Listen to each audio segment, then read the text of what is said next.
네, 안녕하십니까. 여기는 들풀교회 화요성경 강의 신약 요한복음의 내용을 가지고 함께 생각을 합니다. 제목은 이 세대의 세례 요한은 누구인가? 오늘 본문 말씀을 먼저 읽도록 하겠습니다. 유대인들이 예루살렘의 제사장들과 레위인들을 요한에게 보내어 내가 누구냐 물을 때에 요한의 증언이 이러하니라. 요한이 드러내어 말하고 숨기지 아니하니 드러내어 하는 말이 나는 그리스도가 아니라 한데, 또 묻되 그러면 누구냐 내가 엘리야냐 이르되 나는 아니라. 또 묻되 내가 그 선지자냐 대답하되 아니라. 또 말하되 누구냐 우리를 보낸 이들에게 대답하게 하라. 너는 내게 대하여 무엇이라 하느냐? 이때에 세례 요한이 스스로 이야기합니다. 나는 선지자 이사야의 말과 같이 주의 길을 곧게 하라고 광야에서 외치는 자의 소리니라 하니라. 그들은 바리새인들이 보낸 자라. 또 물어 이르되 네가 만일 그리스도도 아니요 엘리야도 아니요 그 선지자도 아닐진데 어찌하여 세례를 베푸느냐? 요한이 대답하되 나는 물로 세례를 베풀거니와 너희 가운데 너희가 알지 못하는 한 사람이 섰으니 곧 내 뒤에 오시는 그이라. 나는 그의 신발끈을 풀기도 감당하지 못하겠노라 하더라. 이 일은 요한이 세례 베풀던 곳 요단강 건너편 베다니에서 일어난 일이더라. 요 말씀에 대하여 마태복음에도 쭉 같이 기록을 하고 있습니다. 마태복음 3장 1절에서부터 12절에 보면 그때에 세례 요한이 이르러 유대 광야에서 말하되 회개하라 천국이 가까웠느니라 하였으니 그는 선지자 이사야를 통하여 말씀하신 자라. 일러스되 광야에 외치는 자의 소리가 있어 이르되 너희는 주의 길을 준비하라 그가 오실 길을 곧게 하라 하였느니라. 그때에 5절에 보니까 예루살렘과 그 사방에 있는 모든 사람들이 나와 자기 죄를 자복하고 세례 요한으로부터 세례를 받았다라는 내용이 그 안에 기록이 되어 있습니다. 그러면서 그는 역시 여기에서도 뭐라고 되어 있느냐면 나는 그의 신을 들기도 감당하지 못하겠다. 마가복음 1장 1절에서부터 8절에도 동일한 말씀이 기록이 되어 있습니다. 하나님의 아들 예수 그리스도의 복음의 시작이다 라고 하면서 선지자 이사야의 글에 보라 내가 내 사자를 내 앞에 보내노니 그가 내 길을 준비할 것이요 그는 곧 광야에서 외치는 자의 소리가 있어 이르되 너희는 주의 길을 준비하라 그의 오실 길을 곧게 하라. 기록된 것과 같이 세례 요한이 광야에 이르러 주의 사함을 얻게 하는 회개의 세례를 전파하니 각 지역으로부터 사람들이 모여들어 세례를 받았더라 하는 말씀입니다. 그러면서 7절에 보니까 나는 그의 신발끈을 풀기도 감당하지 못하겠다. 자신과 자기 뒤에 오시는 그 그리스도 메시아에 관한 그 차원적 다름을 이렇게 설명한 겁니다. 그러면서 나는 물로 세례를 베풀었으나 그분은 너희에게 성령으로 세례를 베풀 것이다. 누가복음 3장 2절에서부터 20절에도 쭉 같은 내용들이 세례 요한에 관한 내용들이 있는데 2절 안나스와 가야바가 대제사장으로 있을 때에 하나님의 말씀이 빈들에서 스가랴의 아들 요한에게 임한지라. 요한이 요단강 부근 근처에서 죄 사함을 받게 하는 회개의 세례를 전파하였더라 라고 기록을 합니다. 여러분 누가복음 1장 5절에서부터 80절에는 세례 요한의 출생 과정에 관하여 아주 자세하게 기록을 하고 있습니다. 오늘 우리는 성경 본문을 보면서요. 세례 요한이 누구인가? 그는 어떤 일을 했는가? 세례를 베풀었는가? 그리스도에게 세례를 베풀었는가? 여기에 초점을 맞추려고 하지 않습니다. 이러한 내용은 여러분 너무나 많은 여러분들의 신앙생활 속에서 오랜 시간 속에서 들어왔었을 겁니다. 예수님께 세례를 베풀므로 인하여서 그리스도가 하나님으로부터 이 땅에 오신 하나님이심을 증언하게 되었다라는 내용이죠.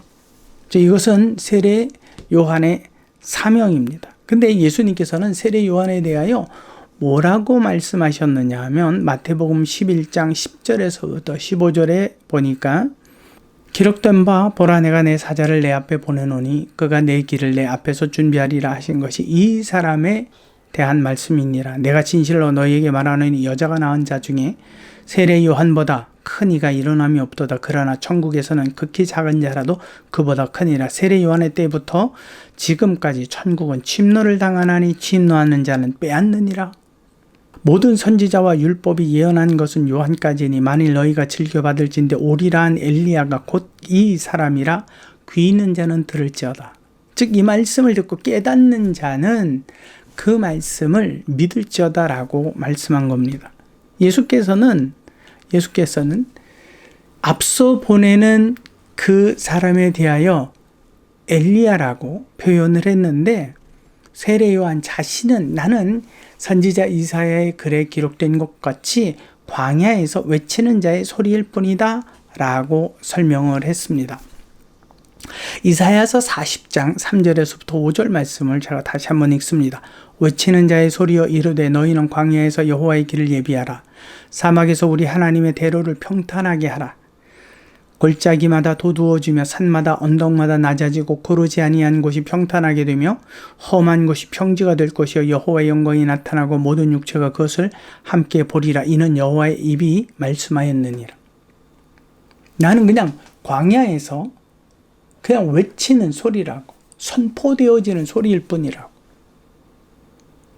예수님은 그를 여자가 낳은 자 중에는 가장 뛰어난 자라고 표현해서 말씀하셨지만 세례 요한은 나는 그저 광야의 소리일 뿐이라고 자기 자신을 그렇게 표현합니다.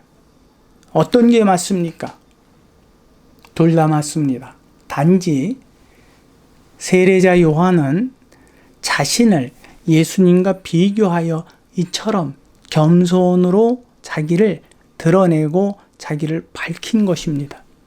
다른 게 아닙니다. 동일합니다. 즉 세례 요한 그 자신이 선지자 엘리야라는 말입니다.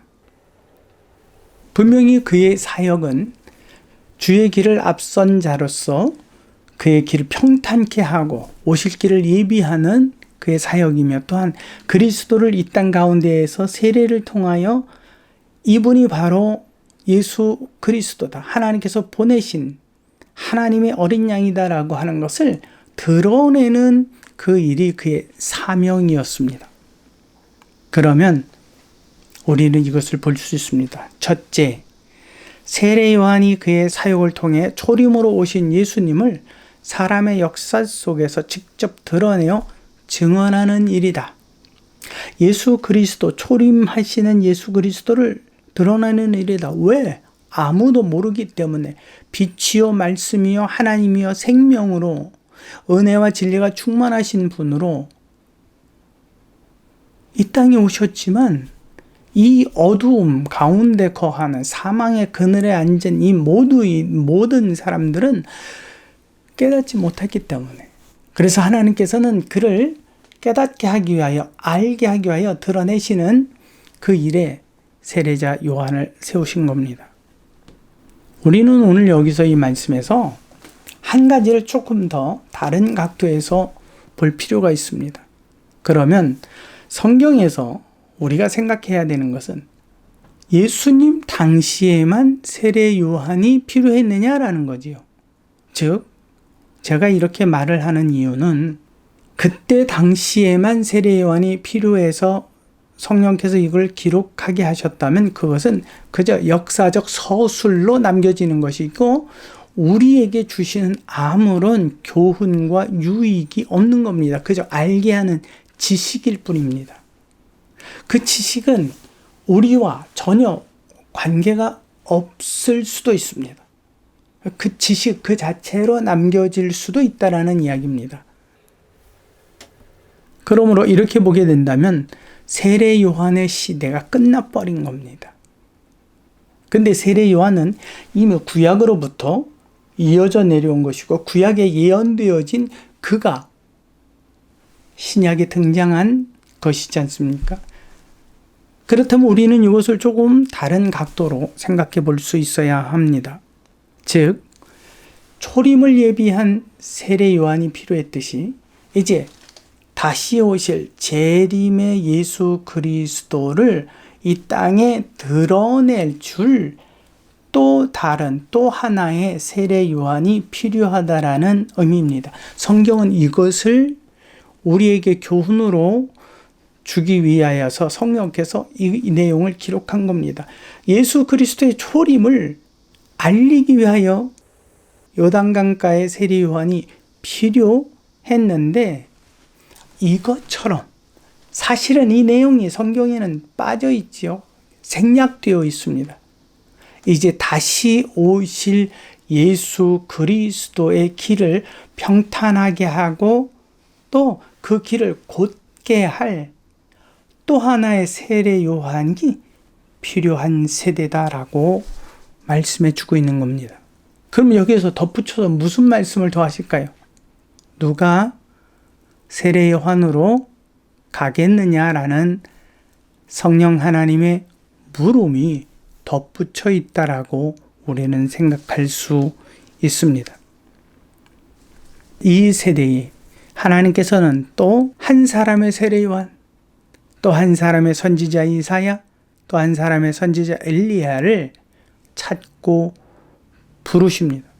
그때에 예수님 당시의 바리새인들처럼, 서기관들처럼, 제사장들처럼, 구경꾼들처럼 그냥 있을지, 아니면 이사야처럼, 세례 요한처럼, 선지자 엘리야처럼 그의 일 가운데 보냄을 받은 자로서 설지는 저와 여러분들이 직접 그리고 스스로 결정해야 할 일입니다.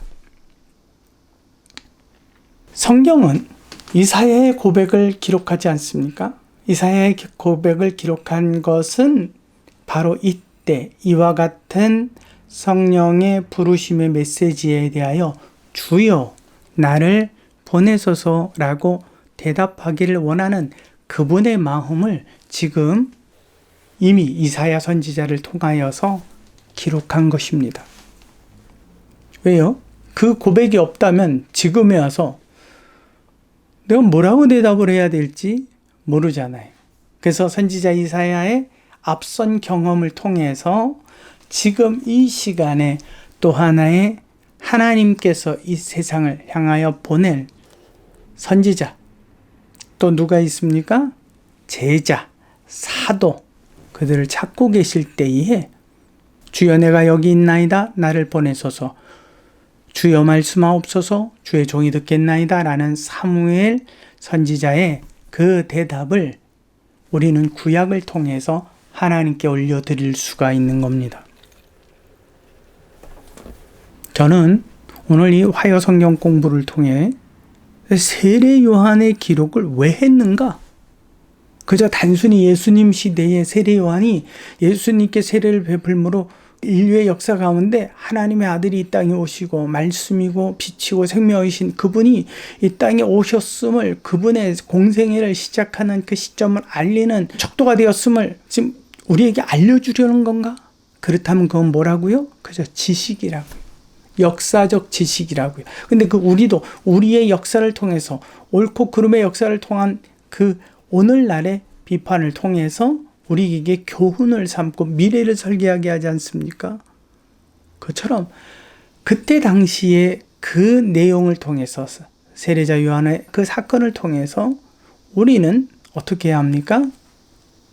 주여 내가 이 시대에 또 한 사람의 세례 요한으로, 또 한 사람의 선지자 이사야로, 또 한 사람의 선지자 엘리야로, 또 한 사람의 제자로, 또 한 사람의 사도로 내가 주의 다시 오심을 알리고 선포하고 주의 길을 평탄케 하고 곧게 하여 아비의 마음을 자식에게로, 자식의 마음을 아비에게로 돌이키는 그 일에 내가 헌신하겠습니다 라는 그 대답을 듣기 위하여 누가요? 하나님께서 그래서 그 내용을 분명히 기록하신 겁니다.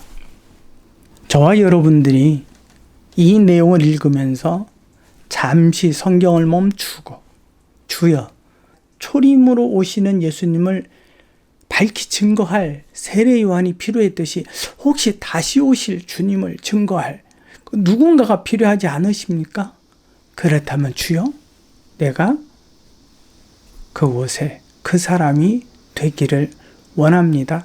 라고 고백하시는 참으로 하나님의 마음을 기쁘게 하여 드리는 믿음의 성도들이 되시기를 진심으로 소망합니다. 지금까지 여기는 들풀교회에서 전해드렸습니다.